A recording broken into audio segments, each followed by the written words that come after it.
Jets GM Joe Douglas spoke at the Combine on Tuesday, and he addressed a bunch of questions surrounding his team and how they're going to attack the offseason.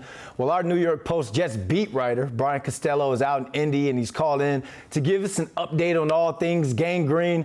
Brian, it's like the first day or two of the Combine is all front office stuff, and the GMs, they go to the podium, and they gave us that GM talk. I take it all with a grain of salt, but Jets GM Joe Douglas said that there's a very high ceiling with Zach Wilson. So do you think that Wilson is still a part of this team's future, or do you think Douglas was giving us standard GM talk?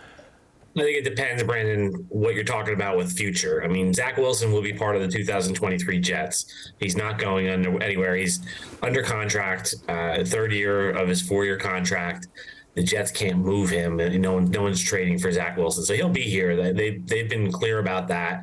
Remember, Robert Saleh said at the end of the season, through hell or high water, we're going to stick by Wilson. So on the other hand, I don't think the Jets want Wilson to see the field in 2023. So he'll be on the roster. He's not going to play that much unless there's something happens unforeseen. So I don't think he's part of the future that way. And if the Jets sign a Derek Carr's young enough, he could be here for a long time, where Zach Wilson doesn't play. Aaron Rodgers might be a different story. So, I think Joe Douglas and Robert Saleh are doing everything they can to help Zach Wilson's confidence and say the right things. But he'll be here for this year. We'll see about 2024. Well, you mentioned Derek Carr and Aaron Rodgers. Obviously, we know everything surrounding that situation. But when do you really expect the Jets to make a decision on their veteran quarterback situation? It's really not their decision to make right now, Brandon, right? It's really Aaron Rodgers is controlling everything, and he has to announce what he wants to do. We're sitting here. This is the beginning of March. Free agency starts in 2 weeks. So teams, I'm sure, are telling Aaron and his representative, including the Packers, we need to know what you're doing, because everything all the dominoes fall off of Aaron Rodgers. And so I would expect that we'd know something, before free agency comes. The negotiating window opens March 13th. I think we'll know what Rodgers is doing, and then we'll see how quickly things move from there. But I think the dominoes will fall once Aaron Rodgers announces his intentions.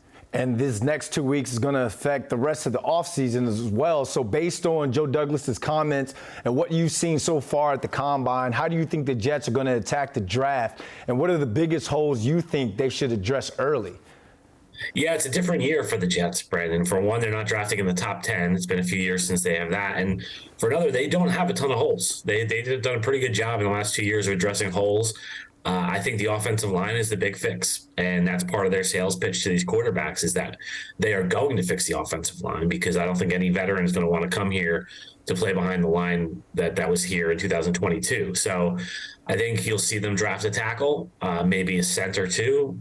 They need to add some players on that offensive line. And I think the rest of it is basically depth and maybe another wide receiver, someone, a safety. I think they do probably need to work on safety a little bit, but this is a different year, Brandon, where the list of needs is not as long as it has been over the last 7-8 years.